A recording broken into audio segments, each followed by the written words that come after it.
Right now is when millions of birds begin their migration south. And experts at Warner Park's Nature Center are seeing a lot more birds. And according to Birdcast, that's a website that uses weather radar to track birds, there will be more than 200 million of them migrating over the U.S. each of the next few nights.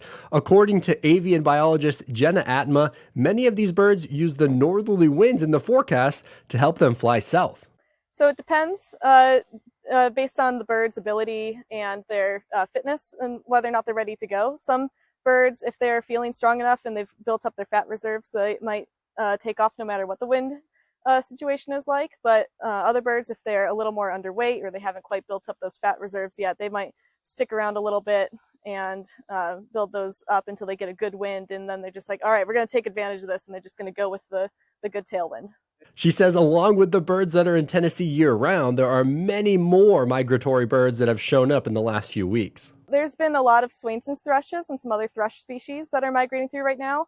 And there's also a lot of warblers coming through. I was just looking around yesterday for a little bit and found some magnolia warblers, black and white warblers. And so they're being a lot more quiet this time of year versus in the spring when they're practicing singing more for the breeding season. So they're kind of quietly feeding and moving through the underbrush, but there's a lot of them if you take a look around and you see the movement in the trees. Atma says one of the most popular birds at Warner Parks is the ruby-throated hummingbird, and she says right now there are a ton of them. Ruby-throated hummingbirds do migrate.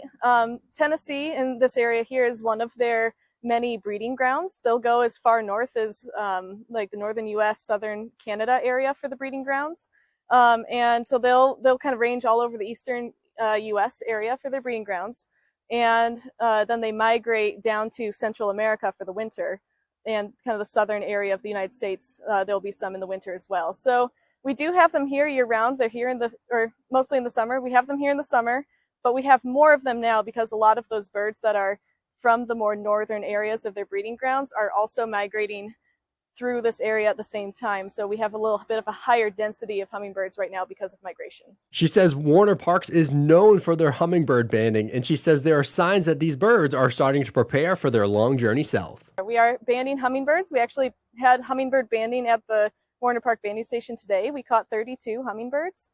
And so it's been increasing every week that we've been doing hummingbird banding. And it's very cool to see how they're increasing in number here, and they're also getting heavier. So we weigh the hummingbirds when we catch them to band them, and their weight is starting to grow over the last couple of weeks. So they're building up those fat reserves so they can be prepared when they're ready to migrate in that big push down south. And if you want to get in on the fun, this is what you need to know. So at Warner Parks, our banding station is a public banding station, so anyone can come out and watch. It's free. You can just show up and come check us out. We have hummingbird banding on Wednesday mornings from 7:30 to 9:30. And we will have hummingbird banding at our big hummingbird celebration this Saturday from 9 to 11. And people can come watch the process then.